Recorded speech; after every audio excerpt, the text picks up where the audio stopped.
In this video, I'm going to show you how to tell the difference between a signal that means to adjust your training and a signal that means something is actually wrong. So I have worked with hundreds and hundreds of women in perimenopause and menopause in our studios here in Vancouver, and they've come to me confused, and they've either, started training through pain that they shouldn't have, or they've just quit altogether because they didn't know what to do. And both groups had the same problem. They were misreading what their body was telling them. And if you think, okay, this sounds too simple or your situation is different, I promise you it is not. The three signals I'm going to walk you through cover almost every scenario that I've seen. And the third one is the one that will change how you train from this point forward. I'm Sheila. I'm the founder of She's Prime, founder of Prime Health and Performance in Vancouver. And She's Prime exists because women in perimenopause and menopause, they deserve science-backed answers about their strength, their muscle, and their metabolism. And they deserve the clarity. And that is what we build here. So let's get into it. Why this matters. Most women in perimenopause or menopause are training with rules that were built for a completely different time, right? So a completely different body. Rules that made total sense in their 20s and maybe 30s are working against them in their 40s and 50s. And the problem is nobody told that the rules changed. And so when the rules don't match the body, strength feels risky, right? That's not fragility. That's just a mismatch. So,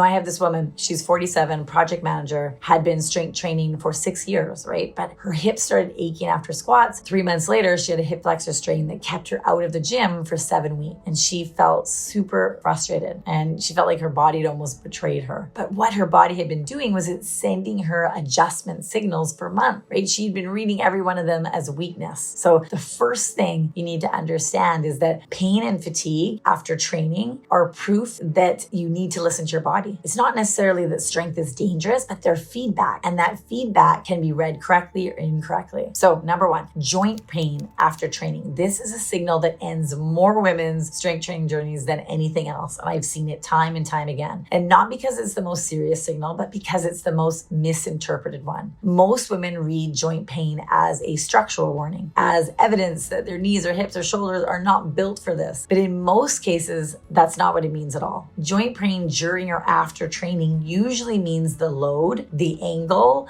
or the volume is mismatched to where your joints are right now. It's not that your joint is damaged. It's not that you need to stop. It's that you need to adjust. So your knees start bothering you after leg day, then you just drop squats from your program altogether, and then leg press, and then lunges. And within 3 months, you've removed every lower body compound movement from your training because one seemed to aggravate something. So what actually happened is that your squat depth was loading your knee maybe in a position that your joint could not currently tolerate. The fix for this might be a box squat or a wider stance or a reduction in load while your mobility improves, not the elimination of squatting entirely. So when joint pain shows up, ask these questions before you change anything. Is it the load? Is it the movement pattern? Is it the volume? Answer those 3 questions and you'll almost always find an adjustment that keeps you training. If you really want to keep building strength through perimenopause and menopause, you need to understand the second signal, because this one is what causes most women to lose the progress without realizing it. Soreness that will not clear. So let's say you train Monday, it is Thursday, and you're still sore. The instinct is to assume that you overdid it. The rest is longer, to train less frequently. And in the short term, that is the right call. But most women stop there and they never ask the more important question. Why is the recovery taking this long? In perimenopause and menopause, estrogen, which supports muscle protein synthesis and repair, is lower and less stable. So your muscle tissue needs more time and more raw material to rebuild during sessions. And I talk about this a lot with the women I work with. So lingering soreness is your body asking your body to recover. It needs more time, it needs more protein, not necessarily less. So when soreness lingers past 72 hours, do 2 things before you change your program. First, check your protein. Most women in perimenopause and menopause are eating far less than their muscles need. Second, check your spacing. Give your body that 48 to 72 hours, even 96 hours sometimes between sessions, especially of the same muscle group. Now that you know how to respond to joint pain and lingering soreness, third signal is the most critical one, because this is the one that either causes women to train themselves into the ground or disappear from the gym entirely, sometimes for years. This is the signal I want you to pay most attention to, because this is the one that gets misread in both directions. And misreading it is what causes the most damage. There are 2 kinds of fatigue after training, and they require completely opposite responses. The first is productive fatigue. fatigue. You worked hard,